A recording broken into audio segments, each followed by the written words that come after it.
In September of 2001, one of the most recognized women on the planet was lying in a hospital bed, unable to write her own name. There is a version of Sharon Stone the world believes it knows. The ice-blue gaze, the presence that could silence a room before she had spoken a single word. The image so perfectly constructed, so relentlessly consumed, that it became a kind of cage. But images do not bleed, and what happened behind that image was something no camera ever fully captured. Because, while Hollywood was selling the icon, the woman behind it was surviving things most people never face in a lifetime, let alone in a single year. What happens when a brain hemorrhage pushes a woman to the edge of death? And while she is fighting to relearn her own handwriting, $18 million vanish from her accounts. What happens when a marriage ends at exactly that moment? When a judge, in a custody hearing, asks a child whether he knows his mother makes sex movies? How does a woman given a 1% chance of survival answer all of that? Before we understand who Sharon Stone became, we need to go back to the beginning, to a gray, working-class town in Pennsylvania, where a girl with an IQ of 154 learned, before she learned almost anything else, that intelligence cannot protect you from the people inside your own home. She left Meadville the way people leave places that have already taken too much from them, quietly, with nothing to prove and everything to escape.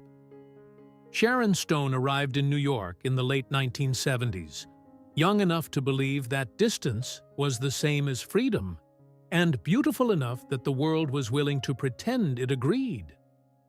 Modeling came first, not because it was her dream, but because it was the door that opened. She signed with the Ford Modeling Agency, appeared in commercials, moved through the industry with the careful efficiency of someone who understood that beauty was a currency with an expiration date, and that she was already working against the clock. She was not naive about what the world wanted from her. She had learned that lesson in Meadville before she had learned to drive. Hollywood followed. And Hollywood, as Sharon Stone would discover across an entire decade of near misses and deliberate erasures, was not a place that rewarded patience. It was a place that rewarded submission. She arrived in Los Angeles in the early 1980s and spent the better part of 10 years accumulating small roles, background appearances, and the particular kind of humiliation that comes dressed as opportunity. Screen tests that led nowhere. Auditions where the feedback was about her body before it was about her work. A system that looked at a woman with a 154 IQ and asked her, consistently, to be less. She kept showing up. That alone was a form of defiance. Then came 1992. Then came Basic Instinct. The film made her a global icon overnight. And that scene, became one of the most discussed moments in cinema history. Sharon Stone's name was suddenly everywhere. Magazine covers, television appearances, the kind of fame that feels, from the outside, like a rival, like finally. But fame and power are not the same thing. And the entertainment industry, which had spent a decade ignoring her, now spent its energy owning her. She would say it herself years later, with the clarity that only distance provides. Basic Instinct made her an icon. It did not make her respected. The system that had refused to see her for 10 years now saw only one thing, and it intended to sell that one thing for as long as the market would bear. She was packaged, reduced. The complexity that made her extraordinary was inconvenient, so it was set aside. And yet, even inside that reduction, Sharon Stone was building something the cameras could not fully capture. In 1995, she walked onto the set of Casino and delivered a performance so precisely devastating, so layered with grief and fury and fragile intelligence, that even an industry determined to underestimate her was forced to pause. The Golden Globe came. The Academy Award nomination followed. For one brief, blazing season, the world was forced to see what she had always been: a serious artist, a woman of uncommon depth, someone who had survived the worst a childhood could offer and transformed that survival into something that could make an audience hold its breath. But the industry has a short memory for women it has already decided to categorize. The years after Casino were not a continuation of that recognition. They were a slow erosion. Roles became fewer. The parts offered were smaller, stranger, less worthy of what she had already proven. Hollywood, which had celebrated her at the peak, began the quiet work of setting her aside. She was in her early 40s.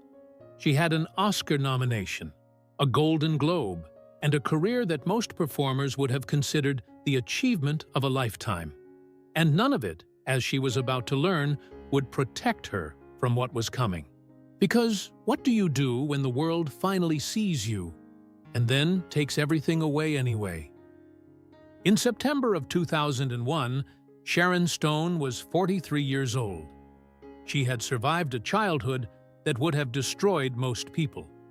She had survived a decade of Hollywood's deliberate indifference. She had survived the machinery of fame that tried to reduce her to a single image and succeeded only partially, only temporarily. She had built, from the ruins of each of those battles, something that resembled a life. And then, on an ordinary morning, her brain began to bleed. The medical term is subarachnoid hemorrhage, a rupture in the blood vessels surrounding the brain. In the language of neurology, it is classified as a catastrophic event, sudden, violent, and, in a significant number of cases, fatal before the patient reaches the hospital. Sharon Stone did not die. Yes, but the margin between what happened and what could have happened was, by every medical account, almost too narrow to measure. She would later describe the sensation as a snapping, a sound inside her head that was not quite a sound. And then the world tilted. The surgery lasted 7 hours. When it was over, she was alive in the technical sense, breathing, heart beating, brain stem intact. But the woman who had walked into that hospital was not the woman who would eventually walk out. She emerged 18% lighter than she had entered, her body having shed mass in ways that the medical team measured with quiet, careful concern. Her right foot dragged when she tried to walk. Her hands, which had spent decades serving her, gesturing, writing, performing, could no longer form the letters of her own name. Sharon Stone, who had been reading at a graduate level before most children had finished learning the alphabet, could not write her own name. She spent the months that followed relearning speech therapy, physical therapy, the slow, humiliating, necessary work of rebuilding neural pathways that the hemorrhage had severed or damaged. Every small recovery was a battle. Every setback, and there were many, arrived with the particular cruelty of a body that had once been extraordinary, now struggling with the ordinary. And while she was fighting her way back from the edge of death, the world she had known proceeded to dismantle itself around her. The bank moved first. During her recovery, during the months when she was physically incapable of managing her own affairs, when her capacity to read documents, to sign her name, to make informed financial decisions had been compromised by the damage to her brain. $18 million disappeared from her accounts. $18 million. Gone. Not stolen in the cinematic sense, with a villain and a plan and a moment of confrontation. Gone through the ordinary machinery of financial institutions that continued operating while she lay in a hospital bed, unable to stop them. She would later describe this with the kind of precision that comes from having had years to locate the exact shape of an injustice. The bank took $18 million of her savings during her recovery. Not a rumor, not an approximation, a fact she carried and carries still. Then her husband, Phil Bronstein, filed for divorce. The timing was not incidental, for Sharon Stone was at the lowest point of her physical and financial life, recovering from brain surgery, stripped of her savings, relearning how to walk, and the man she had married chose that moment to end the marriage. She did not editorialize about this publicly, at least not with anger, but she named it. She described it plainly, the way a person describes something they have already made peace with, because the alternative is to be destroyed by it. And then the court took her son. Rowan was her first adopted child. The custody battle that followed the divorce asked a family court judge to determine where this boy belonged. And the judge, in a moment that Sharon Stone has described with a restraint that speaks louder than fury, asked Rowan whether he knew that his mother made sex movies. Asked a child that question. How in a custody proceeding? About his mother. The custody was awarded to Phil Bronstein. Sharon Stone stood at the far end of all of this: the hemorrhage, the surgery, the lost savings, the divorce, the custody ruling, and took inventory. She described it herself in words that require no dramatization because they are already, in their plainness, unbearable. She said, "I had a husband divorcing me, with everyone fighting to take everything, with the bank having taken $18 million of my savings. I had nothing. No money, no career. I was destitute, with a 1% chance of survival. 1%. That is not a metaphor. That is a medical assessment delivered to a woman who was, at that moment, relearning how to hold a pen. She held the pen anyway. She kept going anyway. Not because the world gave her a reason to, not because anyone arrived to restore what had been taken, but because the girl from Meadville had learned, before she learned almost anything else, that survival was not something the world granted you. It was something you took back. One excruciating step at a time. And if you had lost everything, your health, your money, your child, your career, all at once, in the span of a single year, what would you have held on to? What they took? What she kept? There is a particular kind of strength that does not announce itself. It does not arrive with music or montage or the clean narrative arc of a comeback story. It arrives quietly, in the morning, when a woman who has lost nearly everything decides, for no reason the world would recognize as sufficient, to get up anyway. Sharon Stone got up. Not immediately. Not without cost. The recovery from a subarachnoid hemorrhage is not a straight line. It is a landscape of setbacks and plateaus and small, hard-won moments of reclamation that the outside world rarely sees because they do not make for compelling headlines. What makes headlines is the fall. What happens after the fall?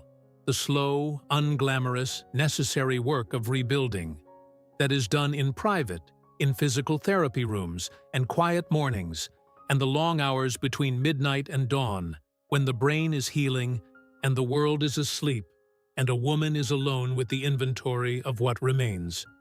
What remained for Sharon Stone was more than the world had credited her with. Her mind came back, slower than it had been, different in texture, altered by what it had survived. But it came back.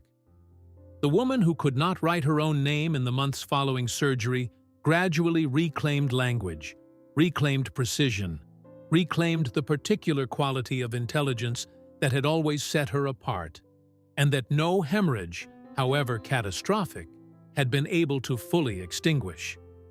Her body came back. The dragging foot steadied. The hands that had forgotten how to form letters relearned their purpose. Physical therapy, which she approached with the same stubborn discipline she had once applied to auditions and performances, returned her to something that resembled and then exceeded the functionality she had feared was lost forever.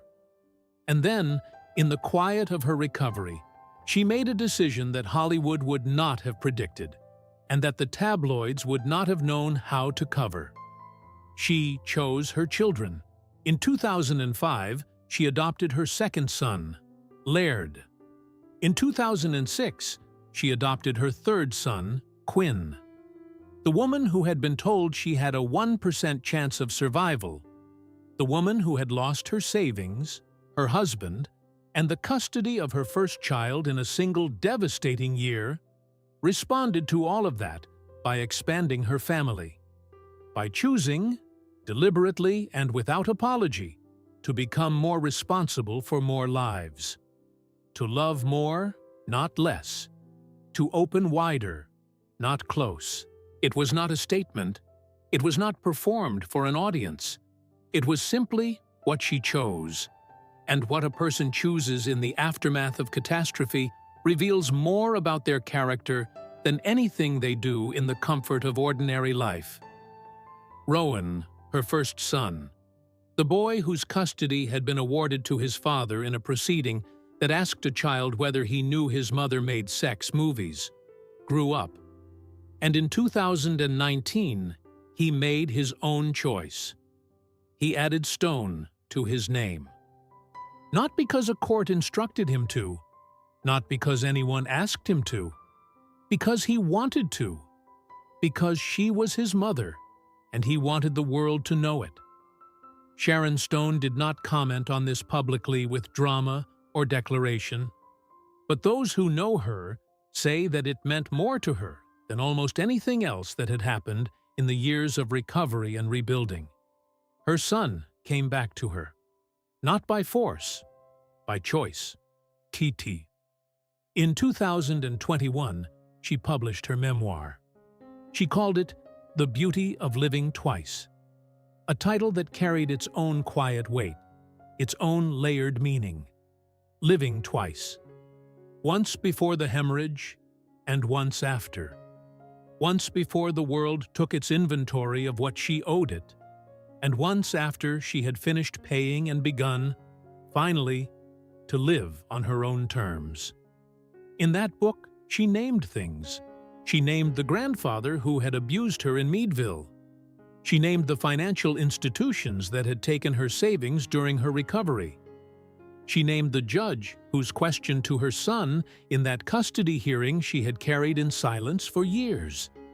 She named the industry that had celebrated her image while dismissing her intelligence. She named all of it, not with bitterness, but with the particular clarity of a woman who has decided that silence is no longer the price she is willing to pay for anyone's comfort. She said, in that book and in the interviews that followed, something that became the closest thing to a thesis statement for everything her life had been. She said, I am grateful that I chose motherhood over prioritizing Hollywood, because Hollywood certainly did not prioritize me. Read that again, not as a complaint, as a reckoning. This is a woman who gave Hollywood a decade of near invisibility before it noticed her, who gave it basic instinct and watched it reduce her to an image, who gave it Casino and watched it hand her a nomination and then quietly set her aside, who gave it her most vulnerable years and watched it proceed, without hesitation, to take what it could while she was too ill to stop it. And she is not angry. She is clear. There is a difference. Anger is reactive. Clarity is something you earn. And Sharon Stone, at 68, has earned a clarity so precise it could cut glass. She paints now. Professionally, not as hobby. She exhibited her work in Berlin in 2024. And the reception was not polite applause for a celebrity's side project. It was genuine engagement with the work of a serious visual artist. She has spoken about painting the way she once spoke about acting in her best interviews, with the vocabulary of someone who has thought deeply about what creation costs and what it gives back. She is returning to film. Nobody 2, released in August of 2025, marks her return to a kind of role the industry spent years deciding she was no longer suited for. She is 68. She is doing it anyway. She has spoken about Broadway, not as a dream deferred, but as a direction chosen. And through all of it, the painting, the acting, the writing, the raising of 3 sons, the slow public dismantling of every myth the industry built around her, she has maintained the one quality that the world has consistently underestimated and consistently failed to take from her: her refusal to be less than she is. The girl from Meadville who was tolerated for her intelligence rather than celebrated for it. The actress who was seen by hundreds of millions of people and still made to feel invisible. The woman who was told she had a 1% chance of survival and responded by adopting 2 more children, writing a book, exhibiting paintings in Berlin, and walking back onto a film set at 68. She kept all of it. Everything they tried to take, everything they succeeded in taking, she kept herself. And in the end, that is the only thing that was ever truly hers to keep. What does it mean to you, watching a woman who lost nearly everything refuse to become less? Would you have had that strength? Sharon Stone is 68 years old. And the world, which has spent the better part of 5 decades deciding what she is and what she is worth, has not yet finished being surprised by her. That is, perhaps, the final irony of a life built entirely from ironies. The girl nobody saw coming became the woman nobody could stop watching. The actress the industry tried to reduce to a single image became the artist who refused every frame they built around her. The patient given a 1% chance of survival became the mother of 3. The memoirist, the painter, the performer walking back onto a film set at 68 with the particular confidence of someone who has already survived the unsurvivable. She is not who they said she was. She never was. What Sharon Stone represents, not as symbol, not as icon, but as a human being who has lived a specific and irreducible life, is something the culture rarely knows how to hold. We are comfortable with triumph. We are comfortable with tragedy. What unsettles us is the person who refuses to be defined by either, who survives the tragedy without performing gratitude for the audience, who achieves the triumph without pretending the scars are not still there. Sharon Stone has never pretended. That has always been her greatest provocation. She told the truth about her grandfather when the truth was expensive. She told the truth about the bank, about the divorce, about the custody hearing, about the industry that packaged and sold her image while dismissing the mind behind it. She told all of it in a book she titled with quiet precision, The Beauty of Living Twice, as if surviving were not merely endurance, but a second gift, as if everything that had been taken could not diminish the fact of still being here to name it. At 68, her mornings begin not with the machinery of Hollywood, but with the texture of an ordinary life made extraordinary by the fact that she is still in it. Her sons are grown. Rowan, who chose to carry her name, is building his own life. Laird and Quinn have grown up beside a mother whose story they will one day fully understand, and who has made sure, by writing it down, that they will never have to guess at what she survived to be present for them. She paints. She acts. She speaks when she has something to say, and is silent when silence serves her better than words. She is, at 68, exactly as difficult to categorize as she was at 5 years old in Meadville, sitting in a classroom meant for children 2 years older, waiting for a world that did not yet know what to do with her? The world still does not entirely know what to do with her. That is her power. What part of Sharon Stone's story stays with you? The survival? The losses? The refusal to be less? Or something else entirely? Leave it in the comments. There are lives that teach by example and lives that teach by endurance. Sharon Stone's life teaches by both. She did not choose the grandfather, the hemorrhage, the bank, the judge, the industry, or the decade of erasure. She chose what she did with all of it. And what she did was refuse, quietly, consistently, without performance, to let any of it be the final word. Every scar she carries was given to her by someone who should have protected her instead. She survived them all. That is not a triumph. That is a reckoning. And if her story has moved you, if something in these 68 years of survival and refusal and grace has stayed with you, then subscribe and stay with us.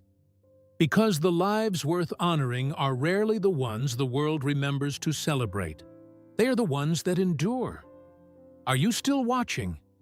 Then you already know why that matters.